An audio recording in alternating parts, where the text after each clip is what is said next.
I want surveillance of certain mosques. Negotiating with China. They say, we want deal. I'm asking for the vote of every single African American citizen in this country. What do you have to lose? You're living in poverty. Your schools are no good. You have no jobs. 58% of your youth is unemployed. What the hell do you have to lose? It's almost hurtful to me to watch her be so dumb. What's up, everybody? I'm Jerome. Welcome back to my channel. On today's episode, we're going to be talking about a very, very sensitive topic, but it's been heavy on my mind. Today, I'm going to be telling y'all why I will not be voted for Kamala or Donald, and why I don't support either of them. Now, with so much at stake, it's important to understand the difference between these two candidates, you know. Some would say this is a fight between an orange peel with a deep fried side part, and some would say this is a fight between an Uncle Tom with 7 bundles of Malaysian Yaki, beauty supply edition. However, though, I just felt it was important to tell you guys why they don't align with my values and my beliefs, and I still felt it was important to give my hot take on the two. Out of the 3 stooges, we chose to leave Mo at home because he got dementia, COVID, and a bunch of other stuff. I think he got a little ADHD, something ain't right there.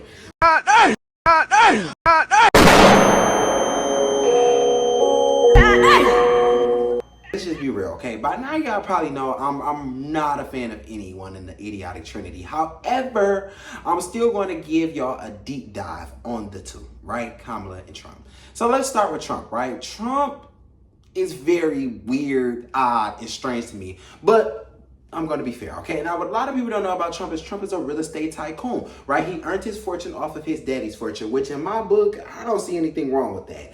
The misconception about Trump is that Trump is a good businessman. No, Trump is just a good man for business. Clock that T. Clock it. Clock that T. Clock it. Clock that. You see, Trump is just like any other hustler you know. They know how to tell you enough and convince you enough to buy enough. However, a good businessman know how to sell water to a well and sand to a beach. Trump can't do that in his shows. Now, for all my audience members who may participate in a little hood activity, we not judging, we support y'all. You know, about 7 years, I'll be able to help you. Anywho, I'm gonna break it down like so, right? So if you run in a trap and you know a little something, you know you're gonna make sure your soldiers and your people eat before you do. Also gonna make sure the debt to the blood taken care of. Why is you gonna do that? You're gonna do that because as long as that's taken care of and it's a flow, everything else gonna ride. You know, see, Trump has showed us time and time again, he's simply not capable of this. You know, Trump created Trump University. It was a real estate program that was gonna help people learn about real estate and get as much experience as they can. And guess what it did? It was a damn scam, y'all. And that's the reason he had to pay New York $21 million now. He also created Trump Tampa, Trump Baja, Trump Marina, etc. And the list doesn't stop there. That's why he was convicted on so many counts of fraud. Now, we must remember, this man advantage in this campaign is not what he's done. It's not what he's gonna do. It's not how he feels about America. It's not what he has contributed to America. It's fucking propaganda. Trump is a master at propaganda. That's why I don't understand why Trump supporters go as hard for him as they do, because they're really smart. A lot of them are really smart and they know what the hell they're talking about. But I be looking at them like, y'all can't put 2 and 2 together. You know, that's why street smarts is so more important than book smarts. Now, let's get into Kamala. Now, though Harris has served as amazing representation for black youth like myself and women overall, but Harris ain't no damn angel. Just in case you didn't know, Harris was a prosecutor. Most are not aware of the rapacious behavior of prosecutors.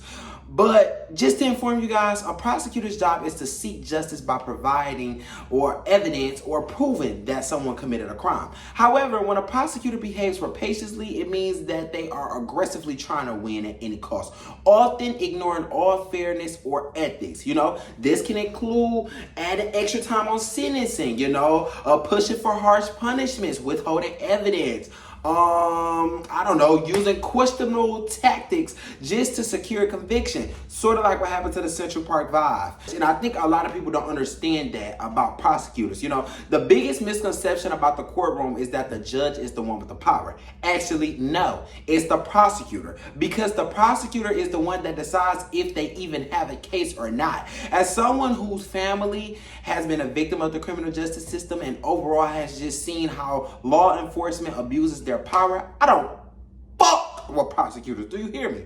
Now, listen. I'm going to be clear. I'm going to be crystal clear. I don't want to generalize all prosecutors and say this is the case for all of them.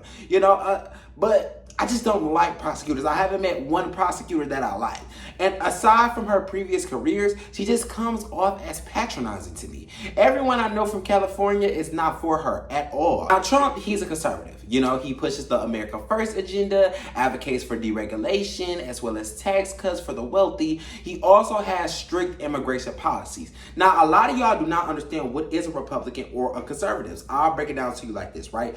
Because I think most people don't understand what that means. Conservatives they're often associated with a code, a very traditional code, really wanting Christianity to be at the forefront of America. Now, as a Christian myself, I can tell you that means no LGBTQ plus rights, is no advocacy for trans, no advocacy for anybody that's a part of the LGBTQ plus community. Muslim bans will be enforced, and really anything that is in contrast with the Bible. Now, I am not saying that Trump himself has said this, but let's just be real. When you look at the conservatives and the Republican Party as a whole, everything that I just named, they hate. Let's just be real. And I will say, I appreciate conservatives and Republicans for trying their best to uphold God's standards. I have to say it's amazing to do that. I think that's okay. But I think it's just extremely unrealistic. We live in a time where people don't believe in God. They don't believe in ethics. They feel like people should be able to do whatever the hell they want. And courtesy of our founding, whatever the hell y'all call them, they have every right to do so. And I think the beauty of America is the fact that it's a melting pot with culture, However, for some reason, it seems like conservatives still live in the age where America is like a white man's man and everybody has to live like so, And I'm also a big advocate for immigration with regulation. Meaning, no, I don't think rapists or violent offenders should be able to come to the U.S., but the fact that every time he speaks on it, he says this. When Mexico sends its people, they're not sending their best. They're bringing drugs, they're bringing crime, they're rapists, and some, I assume, are good people. Really speaks volume to what he thinks of foreigners, and I think it's just disgusting to me. Latin and Black communities are cousins, literally. We're victims of mass incarceration. We are victims of mass incarceration through the prison system. They're victims of mass incarceration through the immigration system. And that needs to stop. Both are deeply rooted in racism, xenophobia, and classism. And I think that's something that needs to be highlighted. We in this fight together. I also want to pay attention to the deregulation and tax cuts. It's always mesmerizing to me because everyone who's for Trump or Republican is typically rich. More specifically, born rich.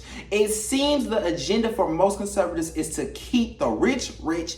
And though these exact words have not came out of the mouth of Trump himself, right? We know members of his party feel this way. Let's just look at Project 2025. The cut on grad/parent plus loans, which as someone that's going to law school, I desperately need. They're on a mission to cut Medicare and Medicaid, but want to enforce / create tax cuts and loopholes. Really speaks volumes to their discreet way of pushing this agenda to keep the rich rich and the poor poor. If I had one way to highlight it to you, if I'm taking away from the community that is poor and I'm pouring into the community that is wealthy, what am I doing? I'm keeping the rich rich and the poor poor. That's what Trump is doing. If I had one word to describe Trump, I'd say hypocrite. To say you're an advocate for criminal justice reform after you endorse the false imprisonment of 5 Black boys. Yes,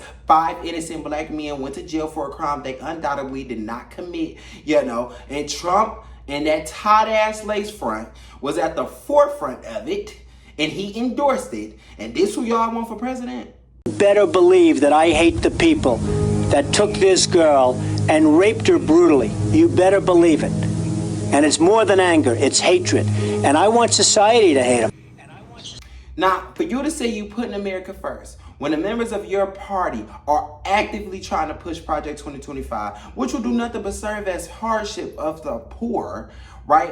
Which, let's keep in mind, a significant amount of the United States is poor and lower middle class in the U.S. Studies show that about 11% of the United States is poor.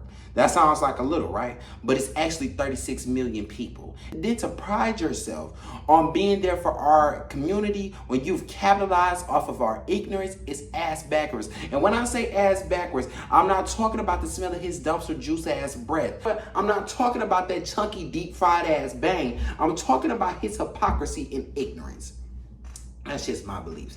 Right, so Kamala's beliefs consist of criminal justice reform, healthcare, which I love, and her whole campaign so far has been on abortion and women's rights. Now, most of this I am for. I just genuinely don't believe she is, if that makes sense. Argue with your mama? Not me. To be honest, the only thing I like about Kamala is her silk breast. To be fair, we both see eye to eye on most things except for abortion. However, I don't let my religious beliefs influence my political beliefs, if that makes sense.